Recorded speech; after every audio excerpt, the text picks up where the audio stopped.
Hey guys, it's Amanda Fisher from Amanda Fisher Coaching, back for another Monday mashup, post-Thanksgiving edition.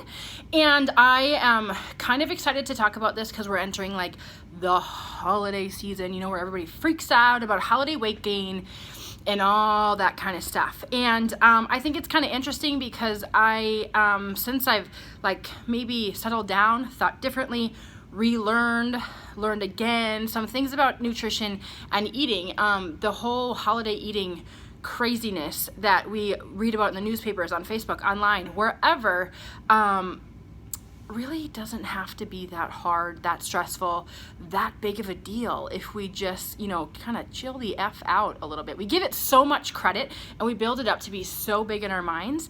And I truthfully don't believe that it needs to be that big, or it even is that big, to be quite honest. Sometimes I think making it this big hype is just an excuse to, make some different choices that you necessarily don't want to be making, but you're saying F it and blaming it on the holidays and not actually taking personal responsibility for some of your own choices. But that's a whole, personal responsibility is probably a topic for another day. Maybe not a Monday, maybe not the day after of Thanksgiving. So anyway, I actually just got done doing all the freaking walking lunges on the planet, and I am not going to lie to you. I've been lifting for 10 plus years. Walking lunges, whether they're weighted, whether they're unweighted, whether I'm distracted or not distracted, holy shit, they always light me up. I am pretty sure I'm not going to be walking like a human being outside of getting out of bed tomorrow morning. Might be, send help. That's all I'm saying, is help me get out of bed, my own bed tomorrow morning. I think I'm going to have some sore legs and some swagger. Anyway, so I'm here today to talk about the 3 biggest mistakes that women make, the 3 biggest nutrition or food mistakes that women make during the holiday season. And again, it's kind of going back to this whole hype of holiday eating, Christmas cookies, oh my gosh, oh my gosh, oh my gosh, I have to eat everything, all the things, blah, blah, blah, blah, blah.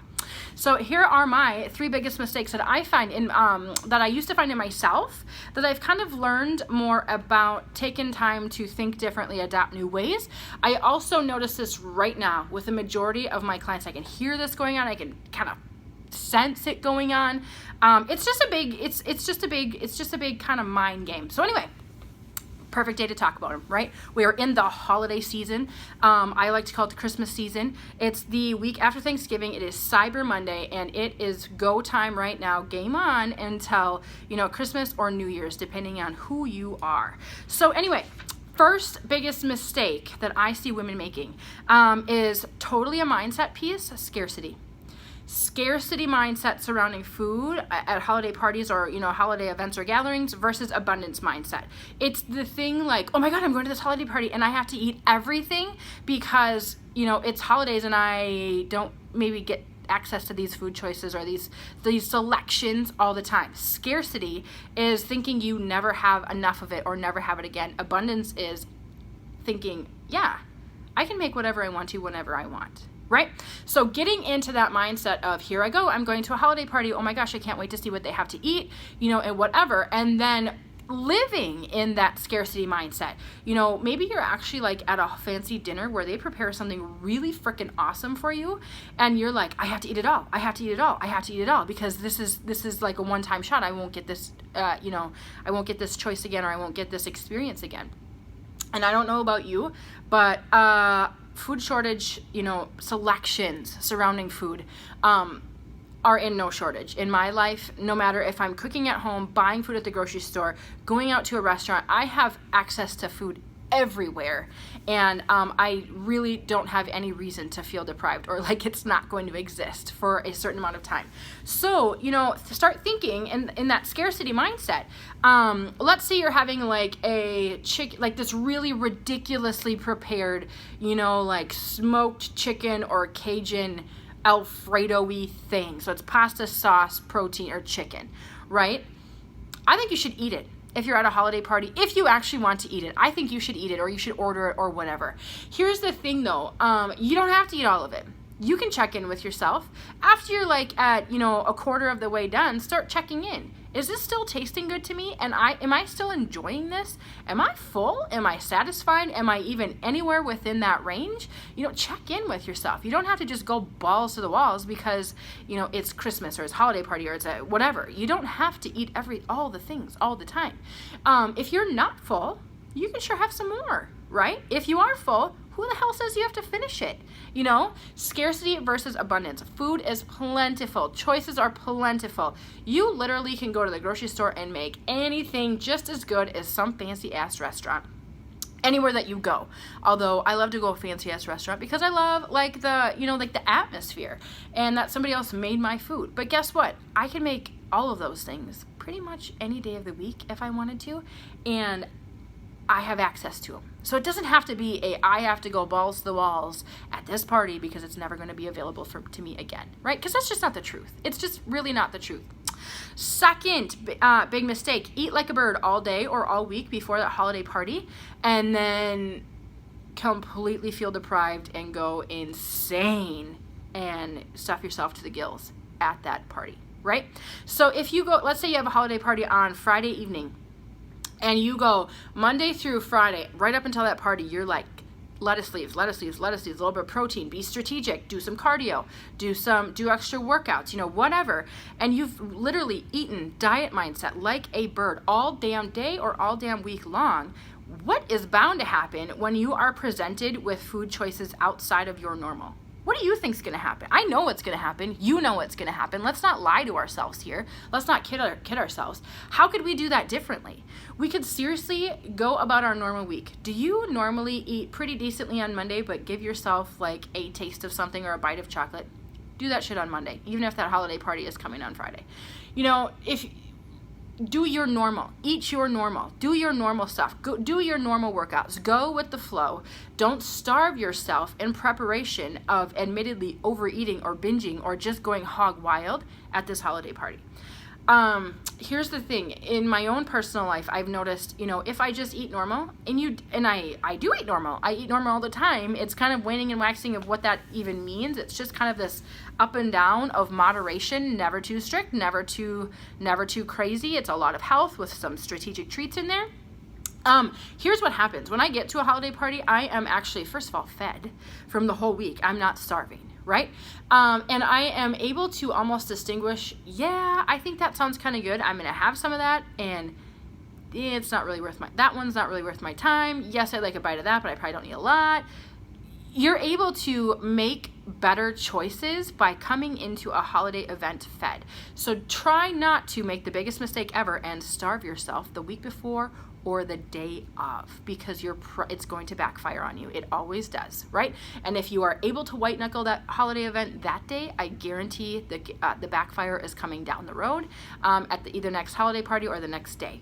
Cool? So eat normal, then go to the holiday party and do what you can, right? And enjoy what you want to, but make sure you're still navigating that normalness for yourself, right?